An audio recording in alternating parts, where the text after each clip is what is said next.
Este podcast es presentado por la Universidad San Sebastián.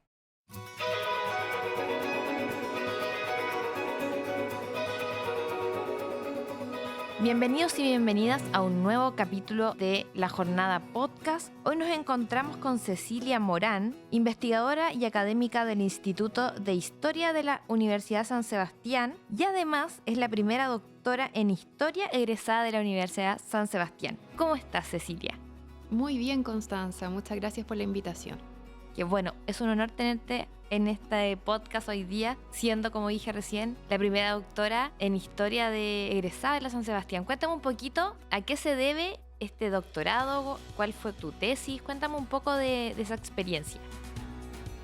Sí, mira, antes que todo fue una experiencia súper grata, lo pasé muy bien haciendo la tesis de doctorado. Cuando yo escogí el tema, como que pensé y dije, quiero escoger un tema que me guste porque son 4 años que uno tiene que estudiar y siempre tuve interés, igual tenía algunas investigaciones pequeñas sobre historia de las mujeres. Entonces empecé como a mirar que nadie había investigado, al menos en Chile, desde una manera amplia y desde la historiografía específicamente, el rol de las primeras damas en la historia. Porque independientemente de que nos guste el cargo o no nos guste el cargo, es un rol que ha existido. Entonces empecé a ver que habían fuentes para poder investigarlo, que se había investigado también un montón, por ejemplo en Estados Unidos la llevan en esto, bueno en Argentina también porque tienen a la Evita Perón. Entonces encontré metodologías para poder hacerlo y ahí me tiré un poco a la piscina, como que sin saber un poco qué iba a resultar, pero la verdad es que resultó muy bien, una tesis que fue muy bien calificada, que prontamente se publicó un libro al respecto y de ahí empezó este camino.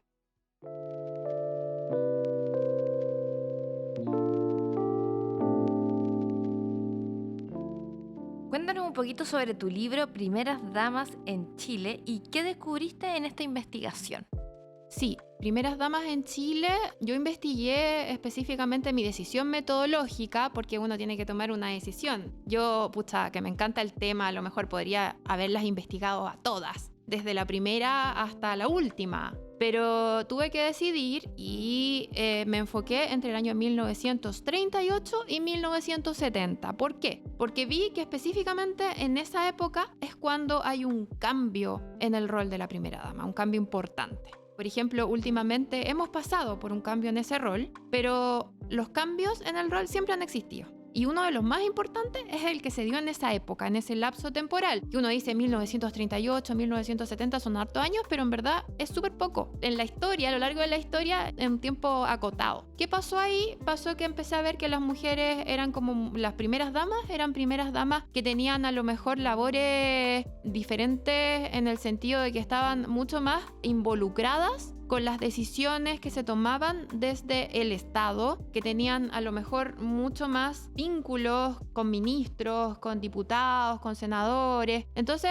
yo dije, acá algo pasó. Y vi que Juana Aguirre, que fue la esposa de Pedro Aguirre Cerda, quien gobernó desde 1938, fue una mujer que hizo cambios al respecto, que tuvo en el fondo cambios como primera dama en ese contexto. ¿Qué hizo? Por ejemplo, la Pascua de los Pobres. La Pascua de los Pobres era antes de Navidad, en el fondo, se juntaba plata a nivel nacional para poder entregarle juguetes, golosinas y vestimenta también a los niños para poder regalárselos. Después aparece la Mitty Markman, que es esposa de Gabriel González Videla, que fue primera dama entre el 46 y el 52, que para mí fue la que tuvo el cambio más importante, más radical. ¿Por qué?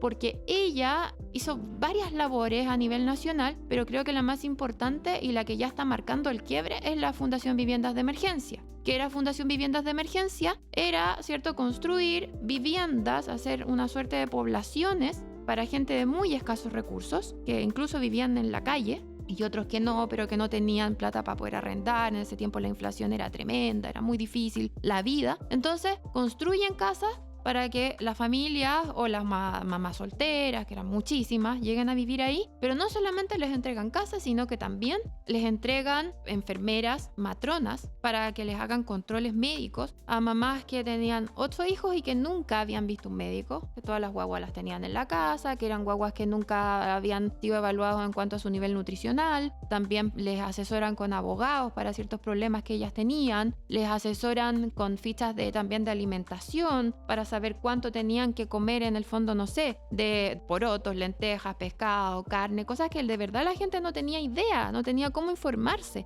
Tú ves que acá hay un cambio que empieza así ya como de lleno con Miti, que venía un poco con Juan Aguirre, pero ya que aparece de lleno con Miti Markman, y que después, por eso yo llego hasta el 70, porque veo que en el fondo es un cambio que se mantiene temporalmente. Jorge Alessandri vino después de Carlos Ibáñez del Campo, pero Jorge Alessandri no tenía esposa, pero se tuvo que inventar una primera dama. ¿Por qué? Porque el cargo ya se había institucionalizado culturalmente. Y después yo termino con María Ruiz Tagle, la esposa de Eduardo Frei Montalva, que fue la iniciadora, la creadora de SEMA, Central de Centros de Madre, y en el fondo eso también fue súper importante porque les entregaban herramientas a las mujeres para que pudiesen colaborar con la economía doméstica, llegar con dinero a la casa. Pero además, en los centros de madre también son interesantes porque las mujeres se politizan, porque se juntan no solamente al pelambre, a tejer o a bordar o a aprender al respecto, sino que también adquieren herramientas políticas, ya sea de lo que estaba pasando en política en ese momento,